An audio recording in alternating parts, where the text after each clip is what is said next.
Hi, I'm Danny Reardon, and this week's article review is by Saul W. Gellerman, Why Good Managers Make Bad Ethical Choices. It was published by the Harvard Business Review in 1986. Gellerman was the Dean of the University of Dallas Graduate School of Management. He's written 8 books on management, and he's published several articles, so he is more than an expert in this area. We discuss in this article how usually honest people can act in unethical ways. People typically have 4 rationalizations behind the way they react or their justifications for their unethical activities. Number 1 is really illegal or immoral. Number 2 is in the individual's or corporation's best interest. Number 3, it won't be found out. Or number 4, because it helps the company will condone the activity. Talking to a professor at the George Washington University, he stated that 2/3 of America's largest corporations were involved in unethical behavior over the last 10 years, which that is just beyond amazing to me that this many corporations were involved in that kind of activity. When it comes to those rationalizations, number 1, how far is too far? In a lot of areas, some companies are saying that if it's not explained literally, that it's not spelled out to be wrong, that it is in fact going to be an okay activity. That sometimes corporate leaders encourage such results that they don't really focus on the details and don't really want to know the details as to how these results were obtained. Sometimes when it comes to this gray area, the people don't know that it's wrong until it's too late. So therefore, they're saying if you're in doubt, then don't do it. Don't get yourself involved in the activity, because if there's a gut feeling that it's wrong, it probably is. The company's priority should be number 1, survival, and number 2, maximizing profits. And the manager's job is to focus on those 2 things. Sometimes when those priorities get out of whack, and the unethical activity can sometimes take place. In the person or corporation's best interest, companies need to look at the results and how they're obtained. Sometimes that this can be helped by an outside person coming and looking to see how things are being played, what is going on inside the company in order to prevent this type of activity from happening. And the third thing, where people think they can get away with it and they won't get caught, a way to prevent this is to make it preventable, make the wrongdoings more detectable. Not necessarily increase punishment, but increase prevention instead, which can also be done by unannounced audits and people coming in, again, to examine the company's activities. And the 4th example, where the company will condone this unethical activity, managers need more than just being taught the code of ethics. They need to see why they need to be doing it the correct way.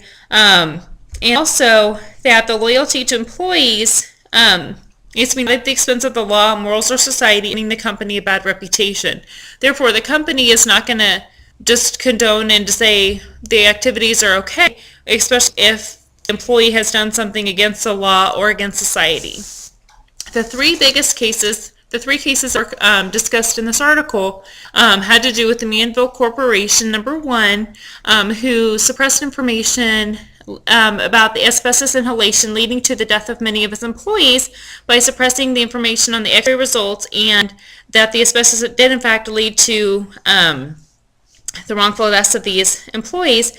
The company just decided that by suppressing this information and just paying workers' comp claims, that it's an easier solution to the problem, and they didn't stop to consider the consequences of their actions.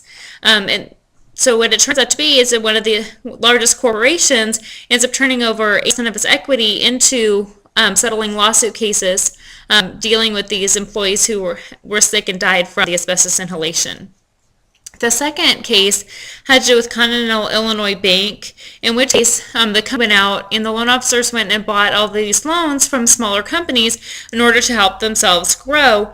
But they in fact became extremely unstable, because when the oil market fell, then these people had no way of paying back these loans. So the bank became extremely unstable, and no other banks wanted to really bail them out. So what happened is they ended up gambling with their investors' deposited money, which is a major no when it comes to banking. They ended up being too large, so they doing some unethical practices in order to try and regain themselves and bounce back. It turned out that they've had to turn over 80% of their equity to the FDIC. The third case is with E.F. Hutton, in which case they were drawing against uncollected funds from 400 different banks. After they would withdraw these funds, they would go ahead and they would cover the overdraft that they had done in any fees. So the managers were told that this was okay for them to be drafting these accounts because they were putting the money back into the account later. So since they covered the deposits, the banks didn't object to what they were doing. However, this is not the case. It's not okay because they have, this has resulted in a $2 million fine, government investigation costs of $750,000, and $8 million having to sit in reserves in order to pay fees to the banks. And so now this company has a bad reputation. However, E.F. Hutton has gotten off a little bit less in terms of punishment than the other companies.